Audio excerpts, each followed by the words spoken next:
Mami kwa humano so na minye adwuma emra ora Koku Anyidoho. Menino endi enkomo adopay wono chief executive at the Madi Atamos Institute na adopay menino endi enkomo. Ango Koku to me ka machi. Good morning, Minia. Na empombo ko de. Akufo-Addo na zo. Eradi adaroma menso me ho ye pa. Good. Na endra sadly yenim de esi ye anopay ebabesin so yenim de koso menim sendra me hwe videos mu am ho say former President Rawlings in the fie. I mean, tell us more there na ba yentia DSC. Yeah, Mr. Speaker, I'm in chair with here for the emphasis of my actually I'm for so I'm at the part. Actually, say the BCC any day. Ni nyakopon ono normal no GA. First of all, yeah, the saying Yako by my bushing for Santimine Omodeshia na what of them no into Enra Abusia Penny or Ojima Otum for Nemo Ona Otena Agyeman and yeah, Mamreni into Yamabusia Yako, Yama Uncolano, Zaneto, Yasantiwa, Amina Kimati, Yamamusa Kusa. 31st December Women's Movement. And then the Republic of Ghana, Yamayen and Ayonkusa. So yes, my brother, yes, Nora, the ABC is here, and graciously, I happen to be around. Immediately it happened, and Tieka said the Ampa, she's passed. Like the presidency actually also issued a statement because Obushankobo presidency no amania. Okay. The president of the republic is the president of the republic, is the father of the nation. She's a former first lady, so the state must also take its position. And the official statement about Bontin from the Flagstaff House and Bushapini Swakasa in Timigidi Abanesana dear. A quanda house a bit to me the young community. Mr. Speaker, these are my preliminary comments. Yeah. Very well. But one will ask, how well did you know Nana Konadu Agyeman-Rawlings, especially? Well, in the last moment, just like I got very close to President Rawlings before he passed, I became close to former First Lady also. In fact, this year, International Women's Day, I did an article. Everybody knows Koku Anyidoho and my writing there. My friend Diagro. So I did an article published in the graphic online and many other portals. And I dedicated the article to Mrs. Konadu Agyeman-Rawlings on International Women's Day. I thought that, especially 2025, and remembering 30 years of the United Nations gathering in Beijing, China, okay, which really gave the women's movement worldwide very solid foundational legs to stand on. Now, Mrs. Rawlings, and in the 31st December women's movement, of course, at time now, your first lady. So when on that day or the day before, I realized, we're going to remember International Women's Day. Look, now that I've gotten very close to Mrs. Konadu Agyeman-Rawlings and we share a lot of information vis-a-vis Ejuma Waye, baby Ghana Edru, baby Awose Ghana, etumi nante ko nyani nyina no tumi ye but waye na famudie. And sharing, common passions for nation building, women's empowerment. So then Mr. Speaker, then I did the article and the daily graphic, like I said, if you go online, you will find it there.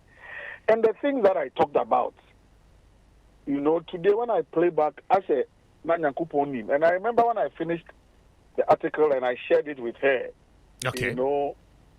And her excitement, and she was like, Koku, God bless you, I'm very grateful. Yeah, and the way she went about it, Koku, I'm very grateful. I mean, some people have forgotten the role some of us have played.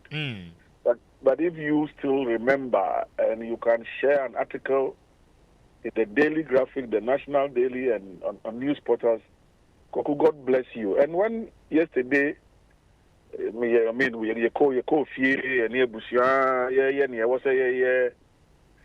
and I just sat down and I reflected. All I could say, God, thank you for the opportunity to eulogize her in her lifetime and for her to appreciate it. And Sana, what friend said, Ombejina Home. Otherwise, be a yena na make wakoka we nipa in kind of beti. But today, when I look back, I was able to share with her my respect for the role that she had played. I was a young boy in Burma camp, so 79. So if we want to go back, 1979. I was an 8-year-old boy growing up in Burma camp when President Rawlings burst onto the scene. So in my growing up years, in the 70s, in the 80s, and in the 90s, who did we know? We knew President Rawlings and as President of the Republic of Ghana. In the passion, that's where it comes from. Okay. And then talking about Mrs. Konadu, look, yesterday I was having a conversation, and I'm saying about free education. Free education, and more Kwame Nkrumah free education. I remember at the time, qualify for sixth former. Automatically, every sixth former was on a government bursary. Then Nanado said the different forms. But if you go back to 31st December movement and what Mrs. Rawlings did at the creche level, the daycare center level, where she was able to put these daycare centers in marketplaces.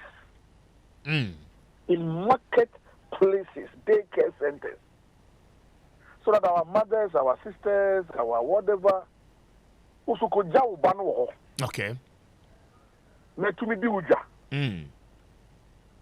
And yes, I went jaw bano baby keke. You've left your child in the hands of professionals who are taking care of your children for virtually free. If you look at that aspect of foundational education, Master, when we write a story, we may have to give her more than what we have given her or what we have given her before in terms of that. And when you go across the country and the women's empowerment movement, look, I remember, so those days, send your girl child to school, send your girl child to school. Yes. That whole crusade of getting more of our sisters. So today when you go to graduation ceremonies at all levels, you see prize is yeah. Best student, a female. Best student in this, a female. Best student in that, a female. If you go back 30 years, there was a certain movement that gave more energy for girls to go to school. Okay. There was this program by the fireside, Anna Mamedokono. El Hosti, yeah. El Hosti on television. On Saturdays. And then Nakupanduma, we have a plethora of media, but it was only GTV. That program alone and its educational foundation, even the folkloric aspect of it, the Koku Anyidoho thing, and what Koku Anyidoho meant to us, our generation and earlier generations, in terms of using folklore for national development.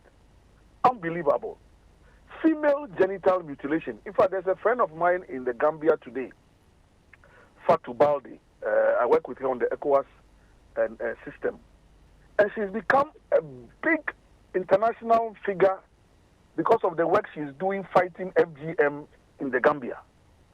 If you look at what Nana Konadu and the 31st December movement did in Ghana to fight FGM decades ago.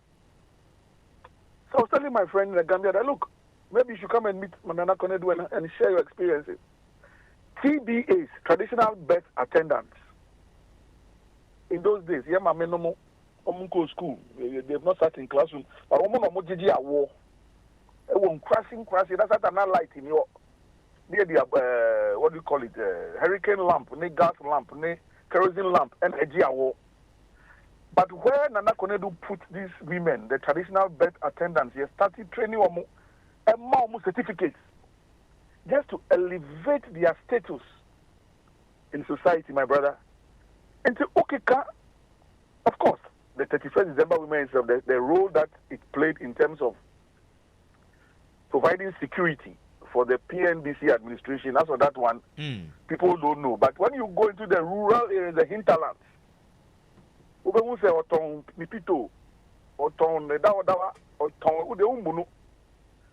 through 31st December women's movement and the women's empowerment and the kind of things they were telling them, they formed the base of national security. Into the Kotina, Pito Bani Bia Baneri Unsana, Kani and Fata. Yet, what we are, baby, information is free, a core system,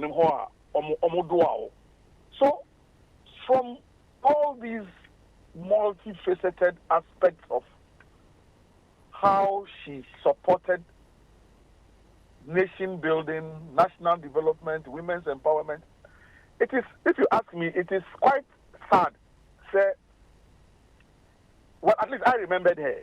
Okay. I remembered her this year, but I think there was a women's movement in Beijing.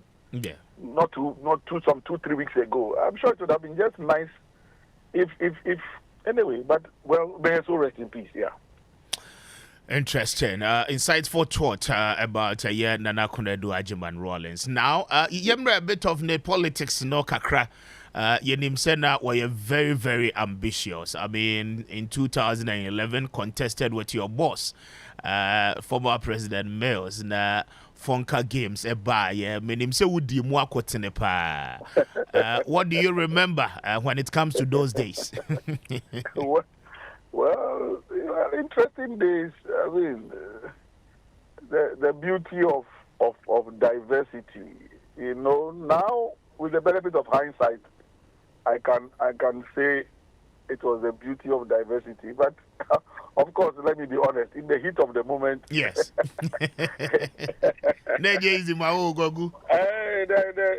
Well, honestly, for me as a spokesperson for President Mills and a close aide, at no point in time did I panic. President Mills himself never panicked. That is why today I can eulogize her, because I never panicked to the point where I had to insult her or call her names or say anything. No. It was a contest. And the wife of the founder decided that she will contest the sitting president. At the presidency, we didn't panic, we didn't have issues, we didn't have a problem. And I call Sunyani, Coronation Park, you winning handsomely, and that closed that chapter. We never had an issue. We honestly, the president at the time, and actually talking about President Mills and Akufo-Addo yesterday, when the whole thing was unfolding, the time around everything, because apparently Nana Konadu woke up yesterday, nothing was wrong, or for that matter, people thought nothing was wrong, just like President Mills. By 1:30, officially, both of them had passed. So it sent me back to those days, and anyway, but like I'm saying, the Fonka game, Fonka, friends of Nana Konadu Agyeman-Rawlings. Yes, it was sad. A few of the people around Nana Konadu, and I don't want to believe that she was the one who put them up to it, but quite a few of the young boys and girls around at the time, yeah, the acidity, the acidity level, the toxicity of some of the things that they said, of course, wasn't pleasant. It wasn't pleasant. I mean, the open insult and abuse, and it wasn't interesting. But of course, she as an individual didn't use any invectives. And I think I recall one or two of them after President Mills died, walked up to me and apologized. Koku, we are sorry. We are sorry for what we did to the late president. I said, well, he's gone. If you apologize, that's okay, that's fine. I mean, I will not hold it against you, but I don't believe that. Yes, I don't have a problem with diversity. I mean, I speak my mind freely. I don't insult anybody, but if I'm not happy about something, nothing stops me from stating so. And as for me, I've always believed in that. I mean, I'm a free-minded person, a product of the revolution in 79, what we saw. Yeah, I mean, we don't go sit down, make the teachers every day, kind of people make you stand up, make you fight for your rights. That's what I believe in. I won't insult you, but I will not also allow you to bury me in your agenda if that agenda doesn't suit my spirit, my soul, and my calling. So, yeah, Fonka game, so we came out of it. It was interesting. Of course, it was after the Fonka game that Madame, as we all call her, broke away to form the NDP. But and then also the NDP, at the time, I think you were the Deputy General Secretary, right? No. I was still spokesperson for the president. For the president, okay. But even at the time where she broke away with the NDP, I mean, how was the feeling like? Those days I was not at the party headquarters. I was like I keep saying, I was at the presidency, and it was, in all honesty, we never 95.1 believed that it will happen. For me, 95.1 the person that really I was always worried about in all that mix was the founder himself, At the presidency, like I keep saying, in as much as President Mills was like, we didn't have to get here, but anyway, we respect her opinion and we respect her decision, because nobody cheated at that Congress in Sunyani. And so if that was the reason why people were breaking away, it was unfortunate. It was an open context. There was no way anybody was going to beat the sitting president. I mean, where was that going to come from? You tell me. But Nana Konadu, as at the time, wasn't a small weight. Our party, the Musa. Look, nobody has underestimated and undervalued her importance. That is why subsequently I will get close to her without any inhibition, because we've always respected her. But even at that Congress, we believed that the founder was supporting the incumbent president. Who was going to take out an incumbent president who had done only a year and a half or 2 years plus, and then practically impossible. It's different if the president's tenure constitutionally is coming to an end. Exactly. Into your pay and pay. Also people from that's a different scenario altogether. That's a different spectacle. When that one president if the president can't competition, it won't be. But say president can't competition, it won't be. What can I say?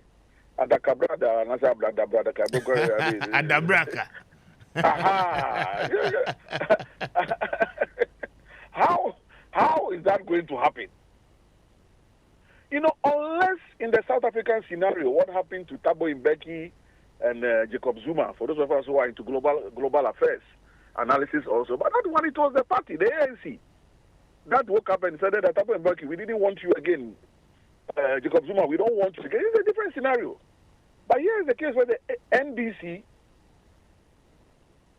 had more than 90% faith and confidence in the incumbent president, President Mills. So I don't see how that was going to happen. But yeah, she pitched, and the results showed, and of course the ABCC here, but it didn't stop the NDC from.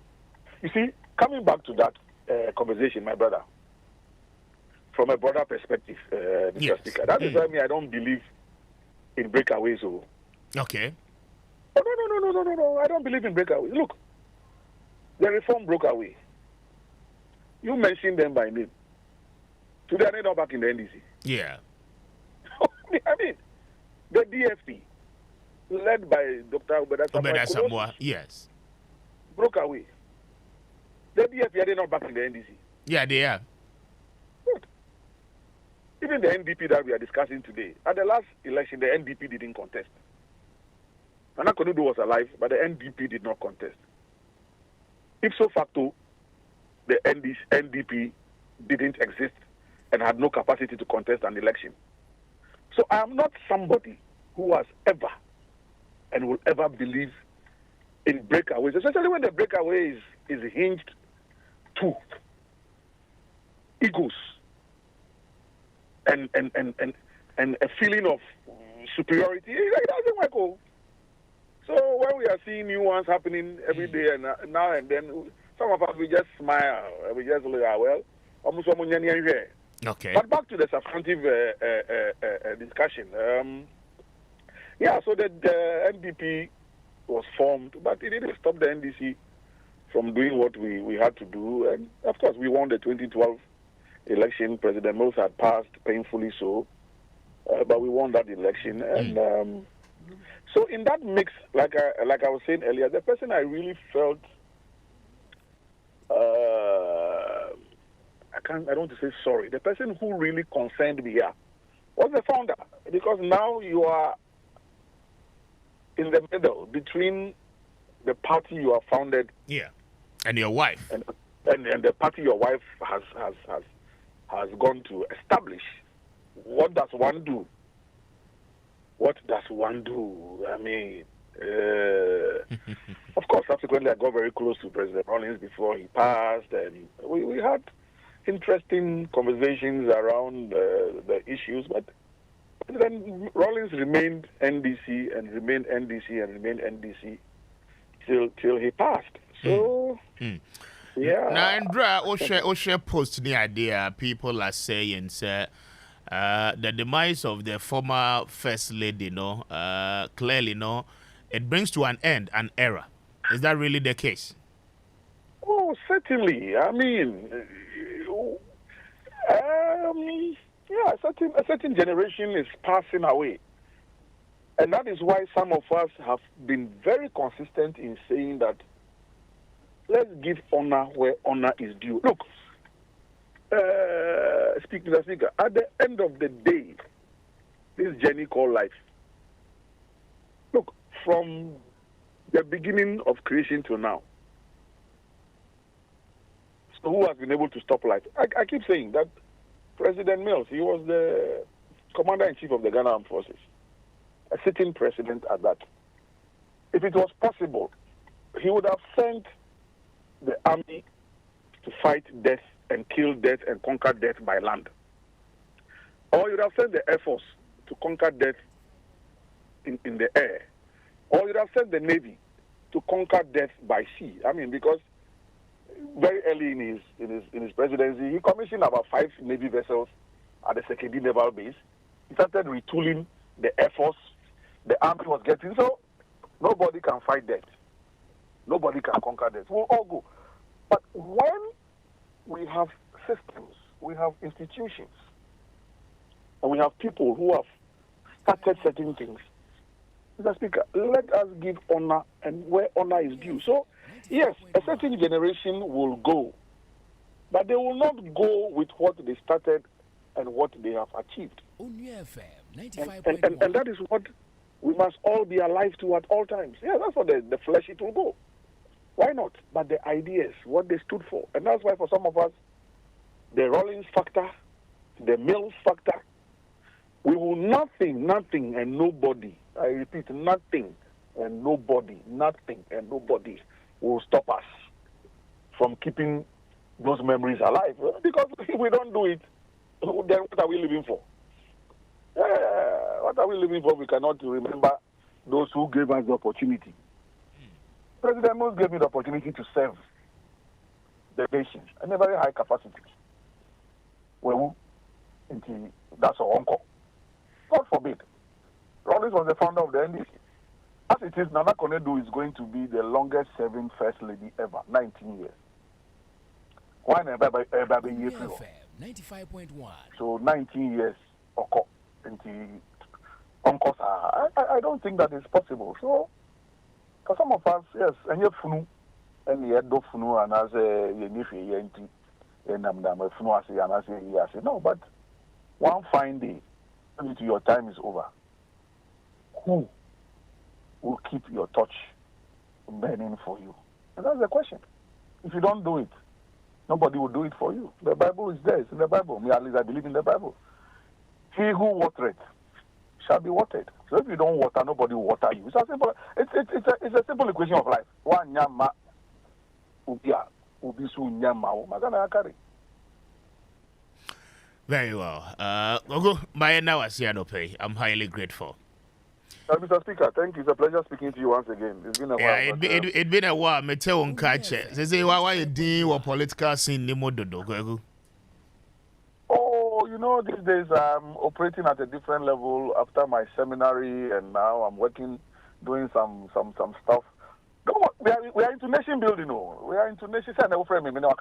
Exactly. We are into nation building, and not just for that one, it won't stop. But sometimes you have to retool, you have to do other things. Yes, you do this awful. Oh, but you know the God factor in nation building. We're talking about the God and nation building. After my training at the seminary, I'm not an ordained pastor, but we are doing the work of God in this country called Ghana. And Ghana come on the oh no, we will not. But yeah, from different spaces and from different angles to achieve the same goal. And those of you who are my friends, I'm always available. We will have deeper conversations. Yeah. And anytime we do that, I truly enjoy you. And next week, you ever a quite be more at studio near Dinkomo. No problem. I'm highly grateful. I'm grateful too for the opportunity. God bless. Amen. And that is Koku Anyidoho speaking to us. I don't pay na for the